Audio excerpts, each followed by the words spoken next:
Sejam todos muito bem-vindos em mais essa leitura do texto comentado de Freud. Hoje trabalharemos aqui a continuação, um texto enorme, gigante, que nós vamos trabalhar aqui hoje, a continuação do texto de Freud, Análise Finita e Infinita. Como eu já comentei com vocês desde o primeiro vídeo, nós estamos utilizando esse livro aqui, da Autêntica, onde você encontra vários textos do Freud, traduzidos diretamente do alemão. Bom, tem toda uma política por trás dessa tradução aqui. Hoje nós vamos então trabalhar com a leitura do texto, a parte 4 do texto, A parte 1, 2 e 3 nós já trabalhamos. E vamos para a parte 4 e talvez, se der tempo, vamos sem pressa, vamos trabalhar aí a parte 5 também, mas sem pressa, Eu acho que tem coisas na vida que vale a pena a gente fazer devagarinho, sem pressa, dure o tempo que durar, Temos que saborear aí tudo aquilo que nos é permitido no tempo que nós temos. E a leitura do Freud, acredito que passa por aí também, tá bom? Então vamos lá, gente. Continuando aqui então, a leitura, página 333, a parte 4 do texto, Vamos lá. As duas perguntas seguintes, se durante o tratamento de um conflito pulsional podemos, só uma localização aqui, O Freud estava ainda se questionando se era possível fazer um tratamento psicanalítico mais rápido, ou seja, que a gente, se é possível abreviar o tratamento psicanalítico, E aos poucos ele vai dizendo assim, olha, não dá pra gente abreviar, embora o Ferenczi já tenha tentado, nós também tentamos, e tal. Não dá para abreviar porque não se trata de um tempo de relógio, mas de um tempo lógico, de um tempo de funcionamento, de um tempo da pessoa mesmo se dar conta de determinadas coisas, e elaborar, isso que está aí. O que é elaborar? De alguma forma é pôr a trabalho, trabalhar sobre isso, o aparelho psíquico poder trabalhar, operar com isso, ok?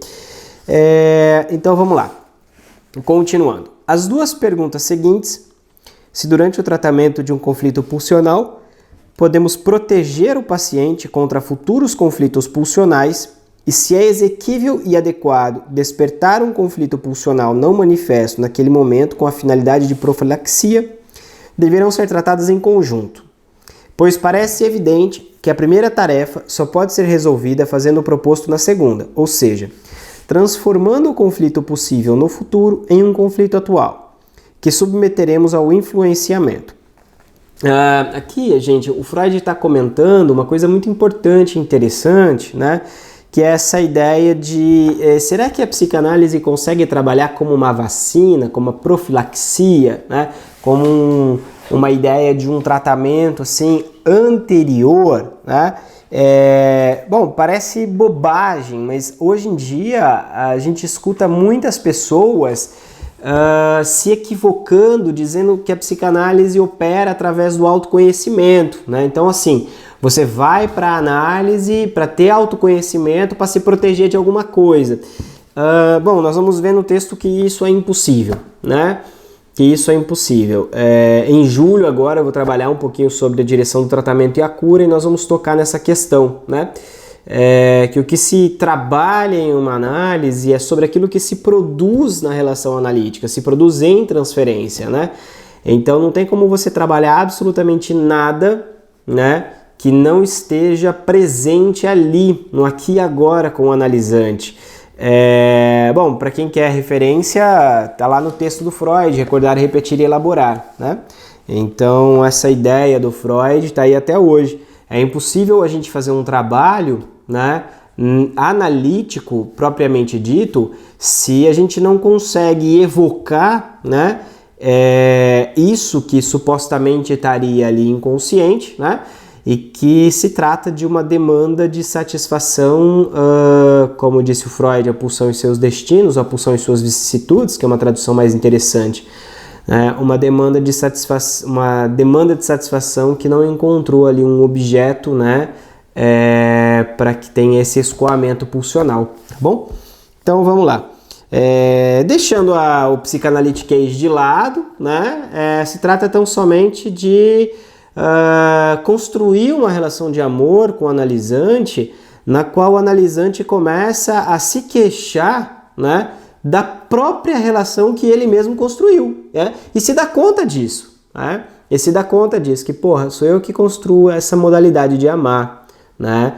E essa modalidade de amar que tanto me é cara, ao mesmo tempo me faz muito mal, né? Então vamos lá, continuando. Essa nova questão, no fundo, é apenas uma continuação da anterior. Se antes se tratava de uma evitação do retorno do mesmo conflito, veja, do mesmo conflito, né? Agora se trata de sua possível substituição por outro. O que se pretende aqui parece muito ambicioso, mas o que se quer é apenas esclarecer quais são os limites da capacidade produtiva de uma terapia analítica. Vamos lembrar que o Freud, embora esteja escrito aqui terapia analítica, não se trata de psicoterapia, né? Que a psicanálise trabalha de uma outra forma, né? Com uma outra ética, com outros objetivos. E isso Freud já vem sustentando desde o texto lá de 1905, né? Na verdade, desde antes, né? Que a psicanálise trabalha com outra coisa, de uma outra forma, né? Não se trata de uma psicoterapia, não se trata de fazer com que o paciente tenha consciência, né? Com que o paciente se comporte melhor, né? Se comporte de uma forma socialmente mais ajustada, ok? A psicanálise não tende a isso, pelo contrário, né? A psicanálise, ela vai ouvir o sujeito, né? Que é aquilo que se produz na relação analítica, e como que aquele que chega ali como analisante, né? Sofre, padece disso que ele mesmo está produzindo, né? Então, uma análise não tem esse caráter, esse viés, né, naturalizante, esse viés enquadrante, né, de olha, então temos um normal. Não. A psicanálise lida com o desejo, né? Aquilo que você produz a partir do teu desejo vai ter um preço, né? E aí vai de você poder sustentar isso ou não, né? Isso é muito importante também. Porque tem coisas que a gente deseja, não está disposto a pagar o preço por isso, né? E abre mão, ok, por que não? Né? Veja, que eu possa abrir mão de coisas que eu desejo não significa abrir mão do meu desejo, né? Pelo contrário, significa acolher o desejo em verbo, desejar, continuar desejando, né? É uma coisa bem bacana aqui. Continuamos. Por mais que a ambição terapêutica se sinta atraída a se colocar tais questões, a experiência tem apenas a prontidão para uma simples recusa. Quando um conflito pulsional não é atual, não se manifesta, ele também não pode ser influenciado pela análise. Ou seja, aquilo que não se produz em transferência não é possível sequer de ser diagnosticável pelo analista, né? Esses dias eu coloquei no meu Instagram aí, né, uma enquete dizendo assim, o analista diagnostica a partir do quê, né? Aí eu coloquei uma pegadinha da fala do paciente, né, ou da transferência. Teve muito mais gente que colocou que era a partir da fala do paciente. Não, né, não é. É aquilo que se produz em análise e em transferência, né? Isso é uma leitura bem rigorosa do Freud e do Lacan, né? Por quê? Porque nem tudo, né, que nos ocorre é passível de transformar em palavras, né? Nós temos aí, se para o Lacan nós temos a dimensão do real, né? Para o Freud nós temos a dimensão da pulsão de morte, né? Que é a rigor, uma pulsão, né? Um ímpeto, uma força, né? Um impulso, né? Que não se cola a nenhuma representação. Isso em Freud, tá? Para o Lacan, o real é aquilo que de alguma forma está articulado com o impossível, né? O Ricardo Goldenberg fez uma fala fantástica no ESP, né, sobre isso. Acho que ainda está rolando o curso com ele no ESP, mas é bem bacana a gente poder pensar dessa forma, né, conseguir enxergar isso, né, que o real é um impossível lógico-matemático, por exemplo, para vocês terem uma ideia do problema da coisa. Ou ainda que o real é aquilo que a linguagem, de alguma forma, não captura, ok? Vamos lá. Isso só para colocar em questão, né, o problema da gente tentar diagnosticar pela palavra, né, quando na verdade o que a gente vai fazer é um trabalho de diagnosticar pela relação que se produz em uma análise, ok? Entre o analisante e o objeto que o analista faz semblante, né? Aqui também tem muito problema, mas vamos continuar a leitura. O alerta para não despertar cães adormecidos, que tantas vezes nos fazem diante de nossos esforços em desbravar o submundo psíquico, é especialmente inadequado para as relações da vida psíquica, pois se as pulsões provocam distúrbios, isso é uma prova de que os cães não estão adormecidos. Olha que interessante. E, se realmente parecem dormir, não está em nosso poder acordá-los. Essa última afirmação, porém, não parece muito acertada. Ela nos desafia para uma discussão mais detalhada. Pensemos nos recursos. Eu queria fazer uma chamadinha aqui para os alunos, principalmente de psicologia, né? E os outros iniciantes no campo da psicanálise de uma forma geral, que muitas vezes podem ouvir assim do supervisor: olha, não mexe no que está quieto, né? Não abre nada que o próprio paciente não dê conta, que o paciente não vai dar conta de fechar ali nas entrevistas, tal. Isso não é muito correto, ok? Por quê? Porque o paciente ele vai dizer ali nas entrevistas preliminares tudo o que acontece. Quem não dá conta de escutar, né? O analista. Então, bora para análise, supervisão, né? Vai trabalhar essas questões aí, tá? Mas não o paciente. Não é? Nós não temos essa possibilidade, tá? De despertar no paciente alguma coisa que não está ali, né? Por quê?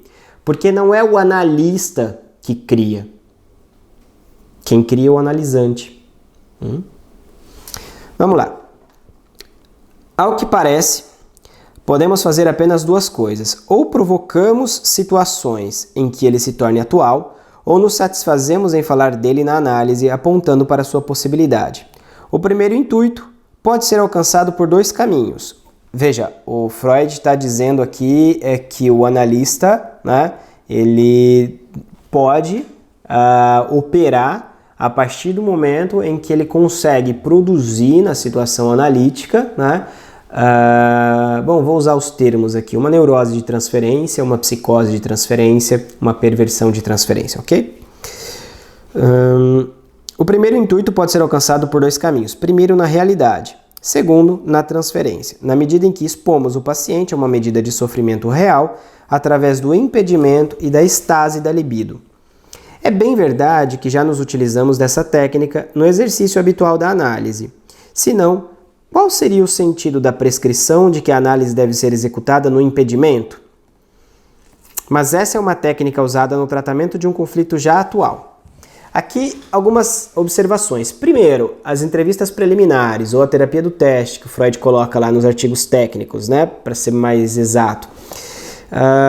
Veja, um paciente que já está em análise já passou por isso, já passou pelas entrevistas preliminares, então o manejo é diferente. O manejo na entrevista preliminar é diferente do manejo numa análise, ok? A transferência já está estabelecida, o tratamento já está andando, a análise já está ocorrendo. Então a gente tem muito mais liberdade, ao mesmo tempo que muito mais responsabilidade no manejo do caso clínico, né? Dizer disso, né, que, o analista, aqui, quer ver? Na medida em que expomos o paciente a uma medida de sofrimento real através do impedimento da estase da libido. O que é esse impedimento? É aquilo de não atender a demanda do paciente. Interessante a gente parar nesse ponto aqui e compreender que não atender a demanda não significa não atender qualquer demanda.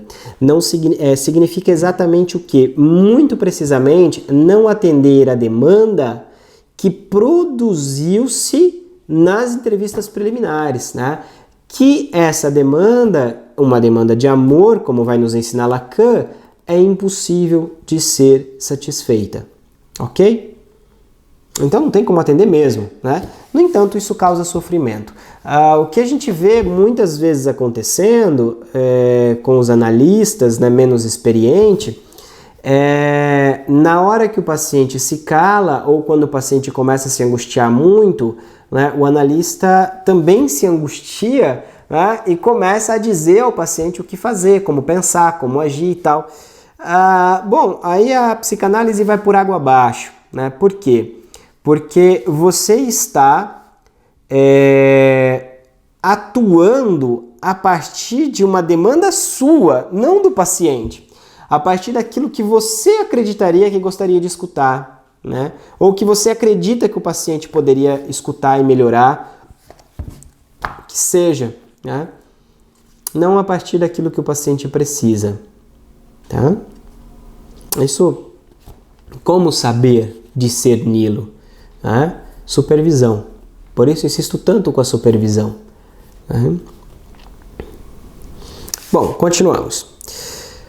É bem verdade que já nos utilizamos dessa técnica no exercício habitual da análise. Se não, qual seria o sentido da prescrição de que a análise deve ser executada no impedimento? Né? Mas essa é uma técnica usada no tratamento de um conflito já atual. Buscamos exacerbar esse conflito, conduzi-lo à forma mais aguda para aumentarmos a força pulsional que levará à sua solução. A experiência analítica nos mostrou que, ao tentar melhorar o que está bom, só o pioramos. Olha que interessante, né? Que em cada fase da recuperação teremos de lutar contra a inércia do paciente que está disposta a se contentar com uma resolução incompleta. Eu gostaria de pensar aqui com vocês o seguinte, né?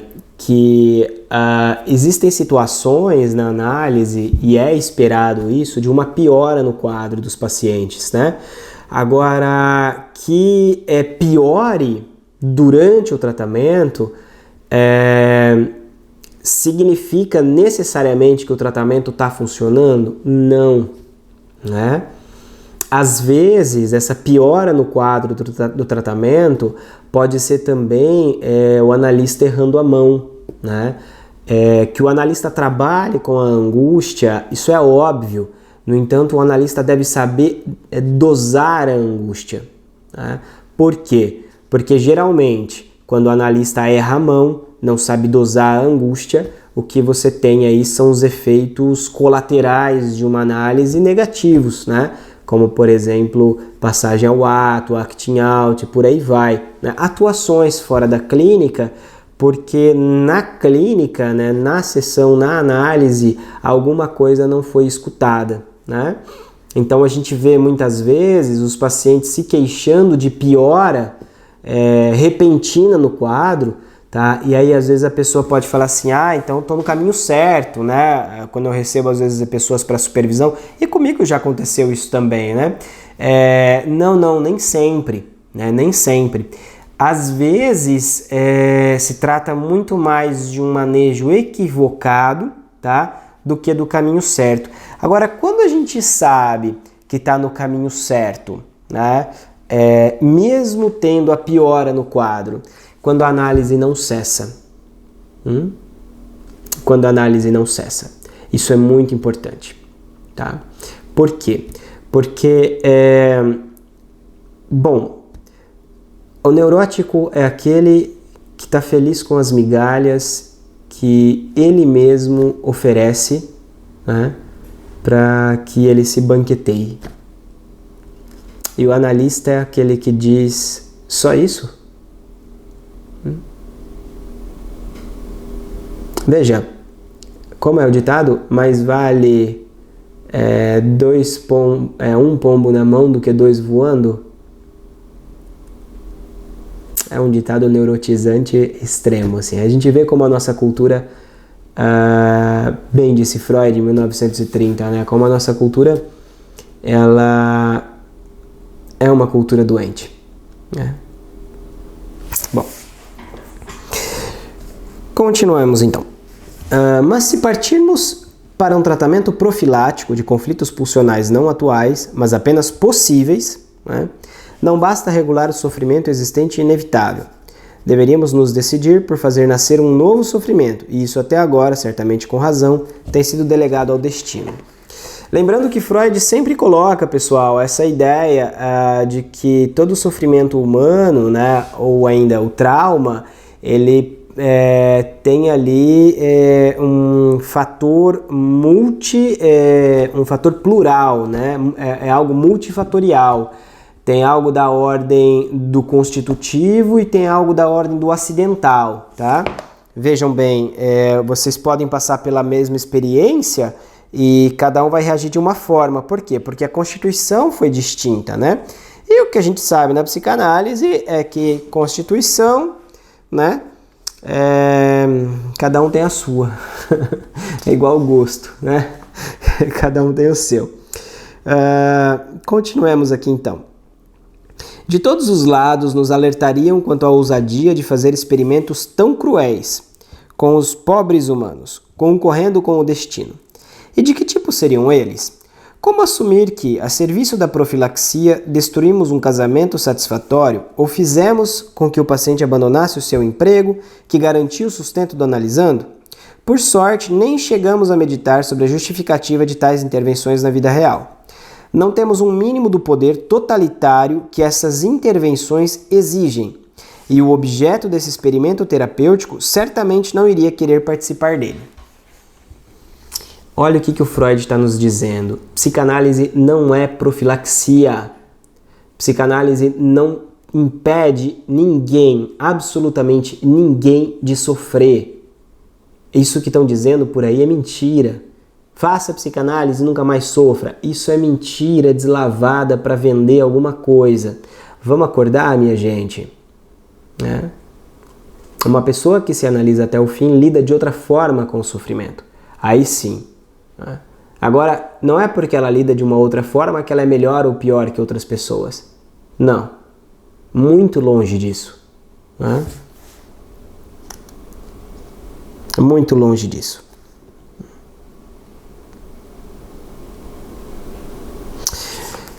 Continuemos. Se algo assim, portanto, está praticamente fora de cogitação na prática, então a teoria ainda tem outras objeções a respeito. É que o trabalho analítico se desenrola da melhor forma quando as vivências patogênicas pertencem ao passado, de modo que o eu tenha podido tomar distância delas. É mais ou menos assim, a hora que eu começo a relatar os meus problemas em análise, o que eu estou fazendo não é tão somente contando uma história, né? É me vendo naquela situação, né?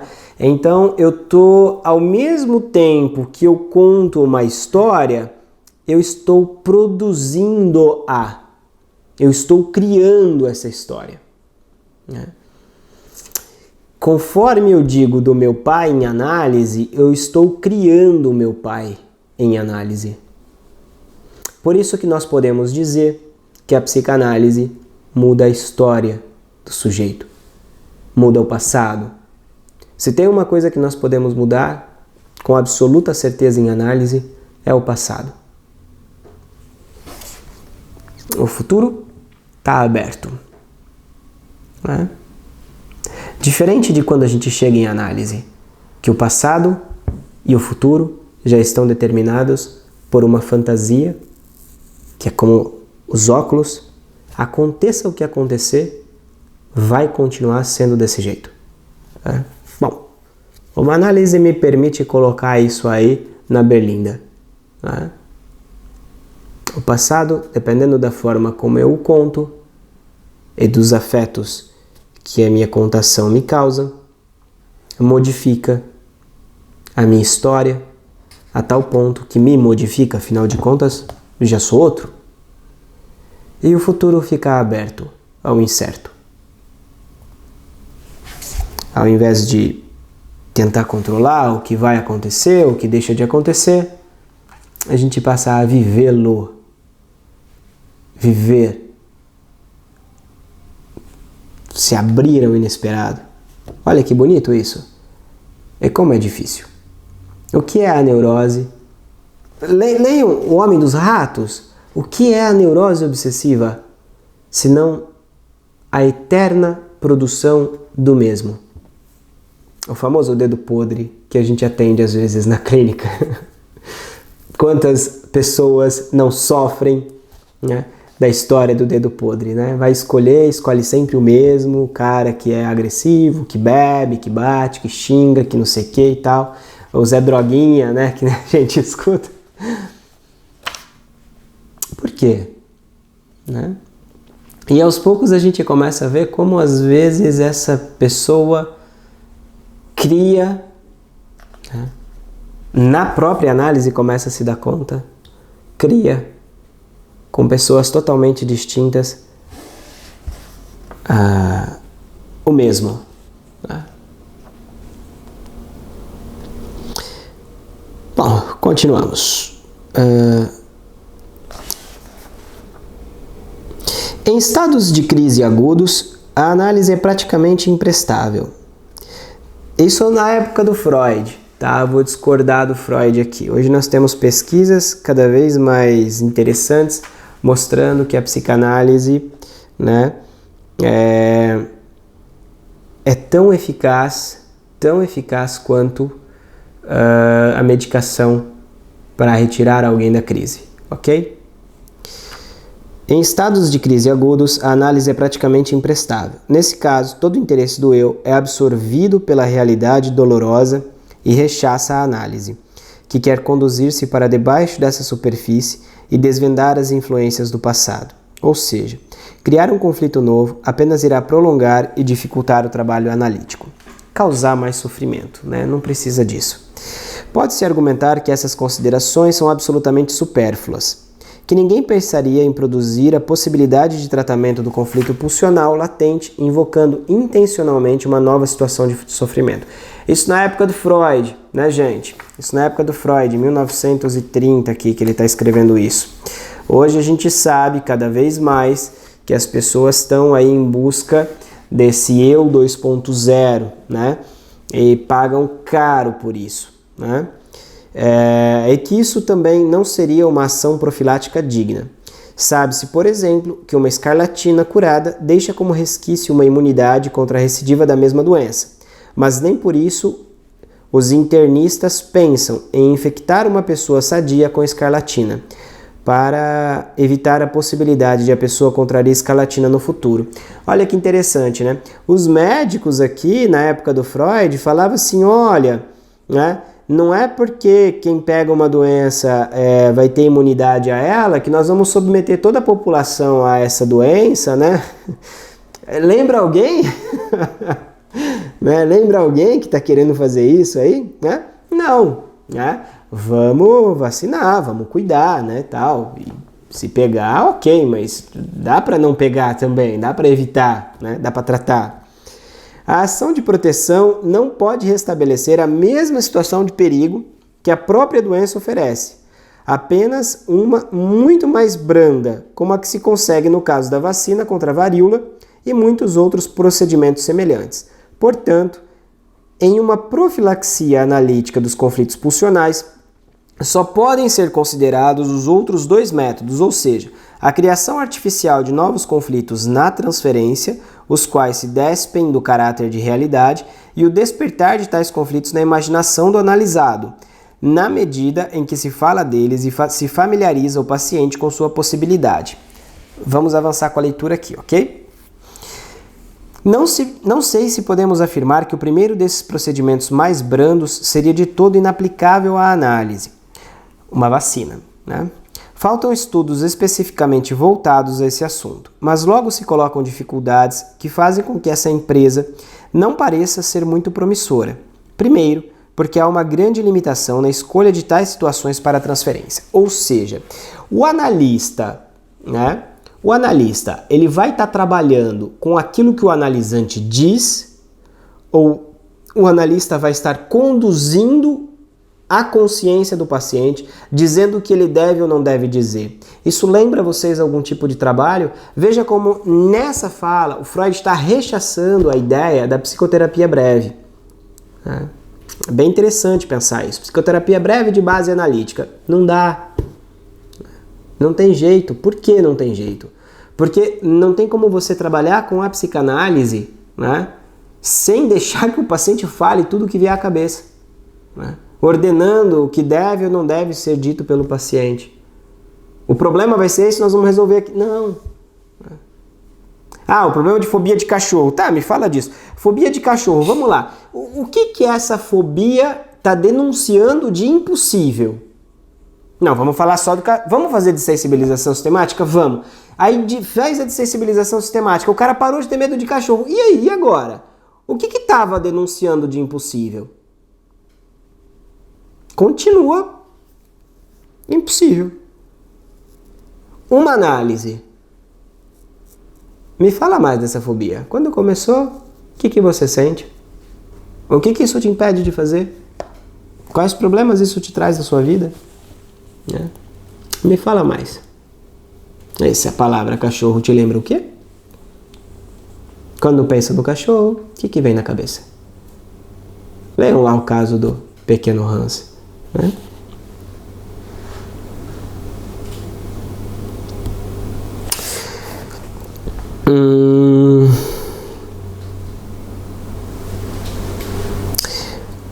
Continuando.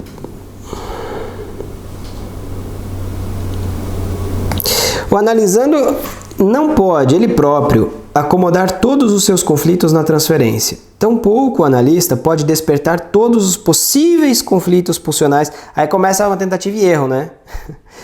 Tampouco o analista pode despertar todos os possíveis conflitos pulsionais do paciente a partir da situação de transferência. Pode-se, por exemplo, fazer com que ele sinta ciúme ou que vivencie decepções amorosas. Mas para isso não precisamos de um intuito técnico. Algo assim costuma surgir espontaneamente na maioria das análises. Em segundo lugar, não podemos esquecer que todos esses eventos tornam necessárias ações antipáticas contra o analisando, e através dela prejudicamos a postura terna em relação ao analista, a transferência positiva, que é o motivo mais forte para a participação do analisando no trabalho analítico conjunto. Portanto, não devemos esperar muito desse procedimento. Aqui o que o Freud está dizendo é o seguinte, olha, né, enquanto analistas, né, vamos lá, não tem como a gente provocar todas as possíveis situações de frustração, porque senão nós estaríamos abandonando a ética do caso a caso, né? Bacana pensar nisso, né? Do um a um, do cada um, do um por um que eu atendo na clínica. Me conta a tua história. É isso que conta em análise. Portanto, resta apenas aquele caminho que provavelmente desde o início se tinha em mente. Conta-se ao paciente quais as possibilidades dos outros conflitos pulsionais, despertando nele a expectativa de que algo semelhante possa ocorrer com ele. Espera-se então que essa comunicação ou esse alerta tenham como efeito ativar no paciente um dos conflitos sugeridos em escala menor, mas suficiente para o tratamento. No entanto, dessa vez, a experiência nos dá uma resposta inquestionável. O resultado esperado não acontece. O paciente bem que ouve a mensagem, mas ela não faz eco. Olha que lindo isso. O paciente bem que ouve a mensagem, mas ela não faz eco. Ele deve pensar, isso é muito interessante, mas não sinto nada disso. O saber foi multiplicado, mas nada mudou nesse conhecimento. É mais ou menos o que acontece com a leitura de escritos psicanalíticos. O leitor só se sente estimulado nas passagens e que se sente atingido, ou seja, as que se referem aos conflitos que naquele momento estão agindo dentro dele. Todo o resto não o comove, não o convence. Olha que interessante, né? Quero dizer com isso que podemos fazer experiências análogas quando prestamos esclarecimentos sexuais a crianças. Longe de mim querer afirmar que se trata de um procedimento danoso ou supérfluo, mas aparentemente o efeito profilático dessa medida liberal foi supervalorizado em excesso. Olha o Freud dizendo aqui que o efeito profilático de você ensinar uma criança o que é o sexo é supervalorizado. Interessante. Justo Freud, né, que supostamente era o cara que libera tudo. Não, muito pelo contrário, né? Vamos lá. As crianças agora sabem o que não sabiam até então, mas elas nada fazem com os conhecimentos novos que lhe foram dados de presente. Convencemo-nos de que elas nem mesmo estarão dispostas a sacrificar tão rapidamente aquelas teorias sexuais, digamos, naturais, que elas formaram em consonância com e na dependência de sua organização incompleta da libido, tais como o papel da cegonha, a natureza da relação sexual, o modo como são feitos os bebês. Muito tempo depois de terem recebido o esclarecimento sexual, elas ainda se comportam como os povos primitivos aos quais se impingiu o cristianismo e que secretamente continuam a adorar seus antigos deuses. Gente, duas coisas aqui, tá? O texto que nós estamos lendo, então, o pessoal está perguntando, é a Análise Finita e Infinita do Freud, ok? Nós estamos na página 338, parte 4, finalizando a parte 4. Já estamos chegando no finalzinho da live. Eu só queria fazer 2 comentários aqui, então.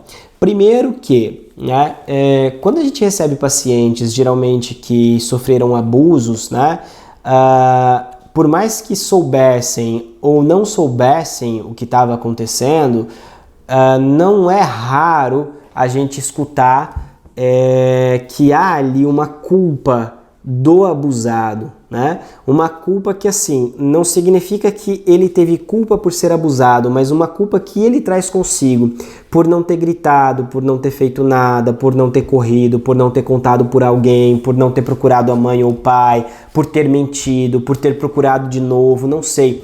Mas sempre traz alguma coisa nesse sentido, né? Como se a responsabilidade pelo abuso, né, fosse dele e não do abusador, ok? Tem um ponto aqui, então, que eu queria trabalhar com vocês com muito carinho, que é isso. Educar é diferente, você saber teoricamente é muito diferente de você viver na pele, né? E o que a gente faz em análise, em transferência, é viver na pele. É diferente de viver uma teoria. Por isso, insistimos, nós que somos analistas e trabalhamos com a formação, que uma formação de analista se dá no divã, não em um curso. Não existe curso que forme psicanalista que não seja a própria análise pessoal. Por quê? Porque vai ter que viver na pele muitas dessas coisas que nós estudamos tão somente aí pela teoria, né? Outra coisa que é bem bacana, às vezes, né, que exemplifica muito isso, né, é quando você chega, por exemplo, e começa a escutar uma pessoa que engravidou e essa pessoa em análise diz, mas é impossível eu estar grávida. Como é impossível? Porque alguma coisa não faz sentido, transou sem camisinha, tal. Não, mas é impossível, né? Ou seja, é como se a gravidez, né, ou a produção de um bebê estivesse fora do campo do possível. Tem alguma coisa ali de uma fantasia que deveria se realizar para engravidar. E aí fala, é impossível eu estar grávida porque não é o cara que eu amo. Aonde a gente ouviu isso? E viveram felizes para sempre. Lembra vocês de alguma coisa? Todas as histórias que nós escutamos durante toda a nossa infância nos ajudam a produzir fantasias sobre o que é certo e o que é errado. Mas uma análise nos permite desfazer essas fantasias e viver na carne uma outra possibilidade de realidade, para além disso que, de alguma forma, nós acreditamos ser possível ou impossível.